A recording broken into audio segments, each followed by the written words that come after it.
মুহাম্মাদ আলা আলি সাইয়্যিদিনা। আল্লাহ রাসূল কানা নবী সাল্লাল্লাহু আলাইহি ওয়াসাল্লাম ইয়াসুমু শাবান ইল্লা কলিল। যিনি বলি সুবহানাল্লাহ। ইয়াসুমু শাবানু ইল্লা কলিল। আল্লাহ রাসূলের শাবানের চাঁদের কয়েকদিন ব্যতীত পুরা শাবান রাসূলুল্লাহ রোজা রাখতেন। যিনি বলি সুবহানাল্লাহ। শেষের দিকে, কোন দিকে? শেষের দিকে, মানে রমজান আর শাবানের একটা পার্থক্য ফারাক করার জন্য শেষের দিকে ইয়াসুমু শাবানু ইল্লা কলিল। রাসূলুল্লাহ হাদিস শরীফের মধ্যে আছে শেষের দিকে কয়েকদিন ব্যতীত সারা শাবান রাসূলুল্লাহ রোজা রাখতেন। যিনি বলি সুবহানাল্লাহ। আচ্ছা, এখন বলেন আমরা কি এই শবে বরাতের সময় খালি সিন্নি করে আর হালুয়া বিতরণ করে আমাদের কি শেষ, নাকি আমরা রোজাও রাখতে হবে? যিনি বলেন, যিনি বলেন। এর জন্য আমি বলছি না আপনি রুটি বিতরণ করবেন না, সিন্নি বিতরণ খাওয়াবেন। এগুলো মানুষকে কাকে খুশি করার জন্য? যিনি বলেন কাকে? আল্লাহকে খুশি করার জন্য। তোমার আরেকটা প্রশ্ন, এই যে মনে করেন মানুষ মারা গেলে, মা বোন হল খেয়াল রাখবেন যে আপনারা মানুষ মারা যাওয়ার পরে 10 দিনের দিন কি করে 10 চূড়া রুটি, যাদের মা বাবা নাই তাদেরকে কি করে খাওয়ায়? কি জন্য? তার দোষা ছাড়বে। কি ছাড়বে? যিনি বলেন, বলেন বলেন, কি ছাড়বে? দোষা ছাড়বে। তাকদীরের মালিককে? যিনি বলেন তাকদীরের মালিককে? আল্লাহ রসুল বলছেন 5 জিনিসের খবর আমি মুহাম্মদুর রাসূলুল্লাহ জানি না। কি জানি না? 5 জিনিসের খবর। আচ্ছা বলেন, আজকে জুম্মার নামাজ পড়ে আপনি আসবেন নামাজের সময়, পাবেন কি পাবেন না? জুম্মার নামাজ পড়ে বাড়িতে গিয়ে ভাত খাবেন আপনি, আপনার কিসমতে জুটবে কি জুটবে না? আপনি কি বলতে পারবেন? বলতে পারবেন? যেহেতু আমরা বললাম আমানতু বিল্লাহি ওয়া মালাইকাতিহি ওয়া কুতুবিহি ওয়া রাসূলিহি, পড়ি না? আমরা বলি না? আপনি তাকদীরের মালিক কে? আল্লাহ। এর জন্য আপনি 10 দিনের দিন রুটি বিতরণ করবেন। মনে করে মানছে বাবারে যার মা বাবা আছে এ খেতে পারবে না, রুটি আপনারা খাবেন। কি করবেন? রুটি খাবেন। এই জন্য রুটি বিতরণ করতে পারেন।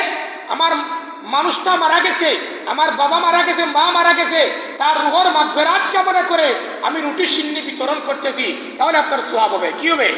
বলেন বলেন, কি হবে? সওয়াব হবে। এই রুটিটা আপনি যার বাবা আছে সেও খেতে পারবে, যার বাবা নাই সেও খেতে পারবে। কথাটা বুঝতে পারছেন? আমি কি করি? রুটি বিতরণ করে বলে এদিকে আমার কাছে দাও, যদি দোষা লাগে আমার লাগবেন, খেয়ে ফেলি, আপনার রুটিগুলা খাবেন। এর জন্য ভাই এই শাবানের চাঁদে শুধু রুটি বিতরণ করলে আর সিন্নি করলে আপনার শাবানের হক আদায় হবে না। রাসূলুল্লাহ কি করতেন?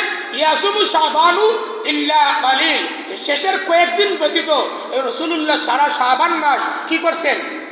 কি করছেন? কি করছেন? রোজা রাখছেন। আর একটা হাদিস হচ্ছে আল্লাহ রাসূল বলছেন ওয়াহিব্বু ইয়ারফা আমালি ওয়া আনা সাইম। যিনি বলি সুবহানাল্লাহ। আরে যিনি বলি সুবহানাল্লাহ। আল্লাহ রাসূল বলছেন ওয়াহিব্বু ইয়ারফা আমালি ওয়া আনা সাইম। আমার মন চায়, আমার মন চায় ওয়াহিব্বু ইয়ারফা আমালি ওয়া আনা সাইম। আমার মন চায়, আমার মন চায় ওই অবস্থায় যেন আমার আল্লাহ দরবার আমার আমলটা যেন পেশ করা হয়। যিনি বলি সুবহানাল্লাহ। আরে যিনি বলি সুবহানাল্লাহ। রাসূলুল্লাহ বলছেন ওয়াহিব্বু ইয়ারফা আমালি ওয়া আনা সাইম। ওয়াহিব্বু আমার মন চায় ইয়ারফা আমালি ওয়া আনা সাইম, যে আমার মন চায় আমার আমলটা যেন আল্লাহর কাছে রোজা অবস্থায় পেশ করা হয়। যিনি বলি সুবহানাল্লাহ। এখন 3 গুণ। কয় গুণ? 3 গুণ এই শাবানের মাসে আপনার হৃদয়ের মধ্যে, আপনার অন্তরের মধ্যে আপনি অঙ্কন করে নেবেন। কয় গুণ? যিনি বলেন কয় গুণ? 3 গুণ। 1 নম্বর হচ্ছে গিয়া তারকুল মুনকার। সব গুনাহ, যত গুনাহ আপনি করেছেন সমস্ত গুনাহ আপনি শাবানের চাঁদে ছেড়ে দেওয়ার ইরাদা আপনার হৃদয়ের মধ্যে আপনি করতে হবে। কিসের মধ্যে? যিনি বলেন কিসের মধ্যে? হৃদয়ের মধ্যে। আপনি সব গুনাহ তারকুল মুনকার, সব গুনাহ, সব গুনাহ এই শাবানের চাঁদে আপনি ওয়াদা করবেন আল্লাহ আমি এই শাবানের মাস, এই শবে বরাতের মাস আমি ওয়াদা করলাম আমার সমস্ত গুনাহগুলো আমি ছেড়ে দেওয়ার জন্য আমি তওবা করলাম। এই ইরাদা আপনি কি করতে হবে? করতে হবে। 2 নম্বর হচ্ছে ফিউলুল খাইরাত, সব নেক আমল করা। মনে করেন এই শাবানের চাঁদে আপনি কি করবেন? ইবাদতের হাতটা আপনি বাড়িয়ে দিবেন। কি করবেন? আপনি অন্যান্য সময় আপনি যেই পরিমাণ দুরূদ শরীফ পাঠ করছেন, যেই পরিমাণ আপনি তাসবিহ পাঠ করছেন, যেই পরিমাণ আপনি তেলাওয়াত করছেন, যেই পরিমাণ নফল নামাজ পড়ছেন, এই শবে বরাতের সময় আসার কারণে আপনার ইবাদতের হাতটা আপনি কি করবেন? বাড়িয়ে দিবেন। নফল ইবাদত, নফল নামাজ, নফল রোজা, দান সাদাকা, দুরূদ শরীফ আপনি বাড়িয়ে দিবেন। যখন আপনি নফল ইবাদতটা যদি এই শাবানের চাঁদের মধ্যে আপনি বাড়িয়ে দেন, তাহলে রমজান শরীফের মধ্যে আপনার বাড়তি নফল ইবাদতগুলো করতে আপনার আর কষ্ট হবে, যেটা বলেন কষ্ট হবে না। যে তোমার বিশ্বাস। কিছু সংখ্যক মানুষ ব্যতীত রমজান শরীফের মধ্যে যখন মানুষ সাহারি খেতে উঠে, সবাই তাহাজ্জুদের নামাজ আদায় করে। কথাটা ঠিক না বেঠিক ভাই? হয়তো মুসলিমে কিছু সংখ্যক মানুষ না পড়তে পারে, কিন্তু অধিকাংশ রোজাদার যারা পুরুষ মহিলা সাহারি খাওয়ার জন্য 3টার সময় উঠে কমপক্ষে না হইলেও 2-4 রাকাত তাহাজ্জুদের নামাজের অভ্যাস করে। কথাটা ঠিক না বেঠিক? তাহলে আমরা এখন থেকে যদি একটু নফল ইবাদতের অভ্যাস করি, নফল নামাজের অভ্যাস করি, নফল রোজার অভ্যাস করি, তাহলে রমজান শরীফ আসলে আমাদের আর ইবাদত করতে কষ্ট হবে না। এরপরে হচ্ছে গিয়া আল্লাহর ভয় আমরা অন্তরে রাখতে হবে। এরপরে রাসূল বলছেন 4 শর্তে এই শাবানের চাঁদে আপনার দোয়া কবুল হবে। কয় শর্তে? 4 শর্তে।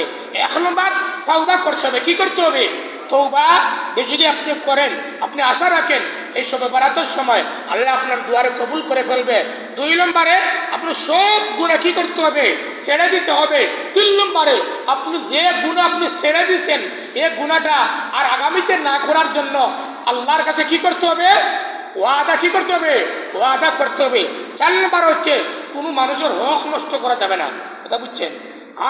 ওটা টাকা পয়সা হোক, তার সম্পদ হোক, তার ইজ্জত হোক, তার পারিবারিক হোক, কোনো মানুষের হক নষ্ট করা যাবে না।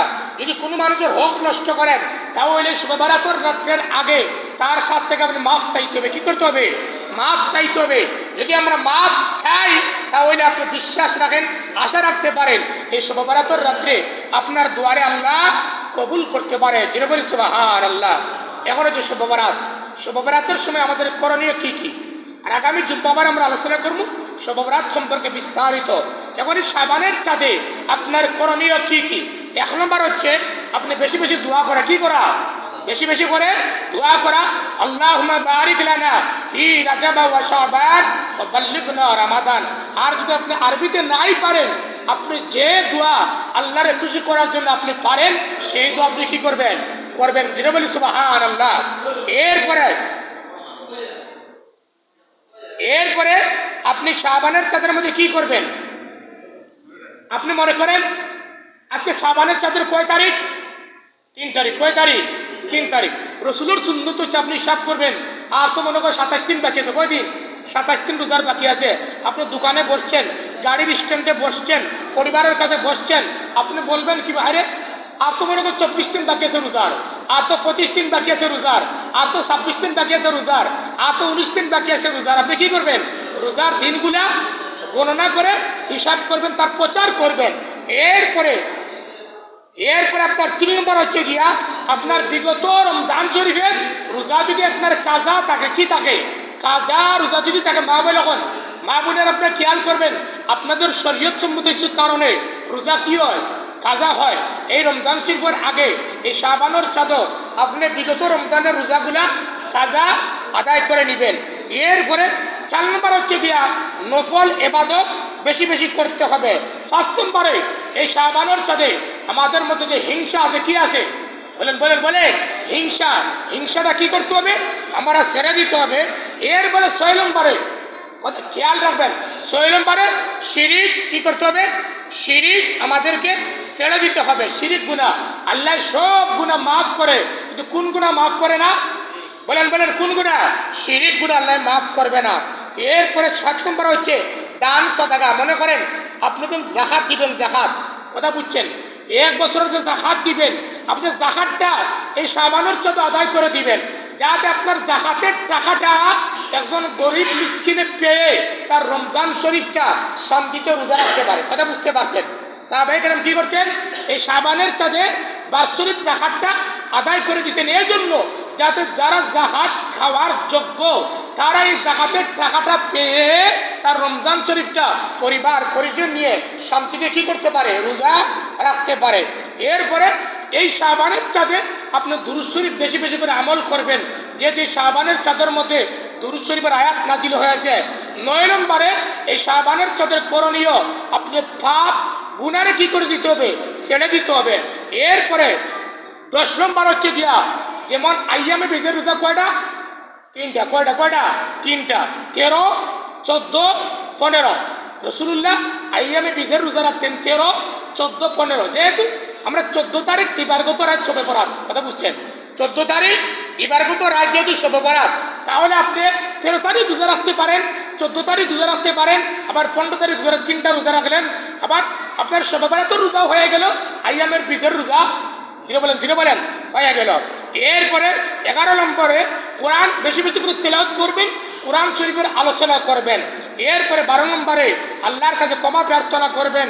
এরপরে 13 নম্বরে হারাম উপার্জন যেগুলা, হারাম ইনকাম যেগুলা, এগুলা এই শাবানের চাঁদে ছেড়ে দেওয়ার জন্য আল্লাহর কাছে ওয়াদা করতে হবে। এরপরে 14 নম্বরে মা বাবার অবাধ্য সন্তান যারার প্রতি মা বাবা নারাজ, এই শাবানের চাঁদে শবে বরাতের রাতের আগে যারার প্রতি মা বাবা নারাজ আছে, তাদেরকে কি করতে হবে, খুশি, যিনি বলেন কি করতে হবে, খুশি করতে হবে। এমন কি কোন মানুষ যদি কাবার ইমাম হয়ে যায় আর তার মা বাবা যদি তার প্রতি নারাজ হয়, তার ইবাদত কবুল হবে, যিনি বলেন বুঝে বলেন কবুল হবে না। কাবার ইমাম যদি হয়ে যায় আর তার মা বাবা যদি শরীয়ত সম্মত কারণে তার প্রতি নারাজ থাকে, তার ইবাদত কবুল হবে না, তার যাকাত কবুল হবে না, তার রোজা কবুল হবে না, তার সাদাকা কবুল হবে না, তার শবে বরাতের দোয়াও কবুল হবে না। এরপরে পরনিন্দা, খেয়াল রাখবেন, পরনিন্দা, কোনো মানুষের গীবত করা, কি করা, গীবত করা, কোনো মানুষের বদনাম রটানো, এগুলা বন্ধ করতে হবে। এরপর কিয়ামুল লাইল, তাহাজ্জুদের নামাজের অভ্যাস করতে হবে। এরপর হচ্ছে শরীয়তের কোনো